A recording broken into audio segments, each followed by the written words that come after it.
నా పేరు మర్రి వెంకటరమణ. ఈ బుడమేరు ముప్పు నివారణ అనేది ఇప్పటిది కాదు, ఇది ఏళ్ల తరబడి వస్తున్నటువంటి సమస్య. ఈ సమస్యని ఏ ప్రభుత్వం వచ్చినా సరే వాళ్ళ స్వలాభం కోసం ఉంటున్నారే తప్పించే ప్రజల స్వలాభం ఇక్కడ లక్షలాది మంది ప్రజలు నివసిస్తున్నారు ఈ బుడమేరు ముప్పు ప్రాంతాల్లో. వీళ్ళ గురించి ఆలోచించి శాశ్వత మార్గం చేయాలని చెప్పేసి ఒక్క ప్రభుత్వం కూడా, ఒక్క నాయకుడు కూడా ఈ ప్రభుత్వంలో ఉన్నటువంటి వాళ్ళు దీని గురించి ఆలోచించట్లే. చంద్రబాబు నాయుడు గారు వచ్చారు, బుడమేరు నీళ్ళల్లో దిగారు, చూపించారు. ఉపయోగం ఏముంది? ఆయన రావాల్సిన అవసరం లేదు.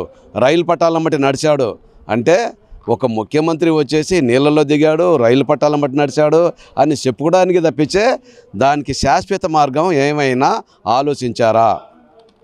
నువ్వు కాదు చేయాల్సింది. కేంద్ర ప్రభుత్వం నుంచి డిమాండ్ చేసి రావాల్సినటువంటి నిధులను తీసుకొచ్చి ఈ ప్రాంతానికి నీళ్లు రాకోకుండా చేయటానికి ఏమైనా ఆలోచించారా? ముందు నేను అమరావతి లేకపోతే సింగపూరు లేకపోతే పెట్టుబడులు పెట్టడానికి పెద్ద పెద్ద వాళ్ళు వస్తున్నారు, ఇక్కడ కంపెనీలు వస్తున్నాయి అని చెప్పడం ఎందుకు? అవన్నీ ఇక్కడున్న ప్రజలను ముందు కాపాడు, తర్వాత అవన్నీ చెప్పారు. అమరావతి నీళ్ళలో మునిగిపోయింది, ఇలా చేస్తున్నారు అలా చేస్తున్నారని ముందు మునిగిపోయింది దాని సంగతి చూడండి. దీని గురించి ఎక్కడ కూడా ఒక మాట రావట్లేదు. రాబోయే కాలంలో ఈ నివారణకి చర్యలు తీసుకుంటేనే చంద్రబాబు నాయుడు గారి గురించి మాట్లాడుకుంటారు తప్పిస్తే, తెలుగుదేశం గురించి మాట్లాడుకుంటారు తప్పించే, లేకపోతే ఆ మాటలు ఉండవు. అందుకే ఇవాళ ఈ రౌండ్ టేబుల్ సమావేశంలో ఒక నిర్ణయం జరుగుతూ ఉంది. ఈ నిర్ణయంలో ఒక పెద్ద పోరాటం అనేది బయలుదేరుతూ ఉంది. దీనికి శాశ్వతం అయ్యేంత వరకు కూడా ఈ పోరాటం కొనసాగుతుంది అని చెప్పేసి మేమందరం కూడా ఒక నిర్ణయం తీసుకుంటాము. లేనట్టయితే దీనికి బాధ్యుడు ఈ ప్రభుత్వం అని చెప్పేసి చెప్పుకోవాల్సి వస్తుంది రేపు.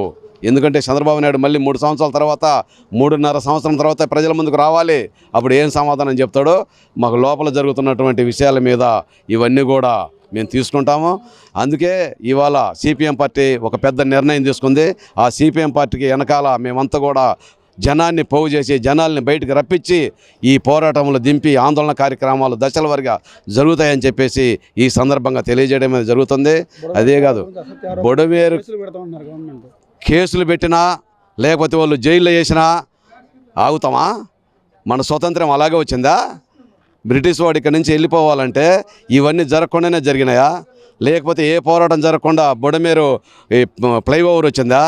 లేకపోతే మధురానగర్ అండర్ పాస్ వచ్చిందా? లేకపోతే ఇక్కడ ఏది వచ్చింది? లేకపోతే బెంజ్ సర్కిల్ ఫ్లైఓవర్ వచ్చిందా?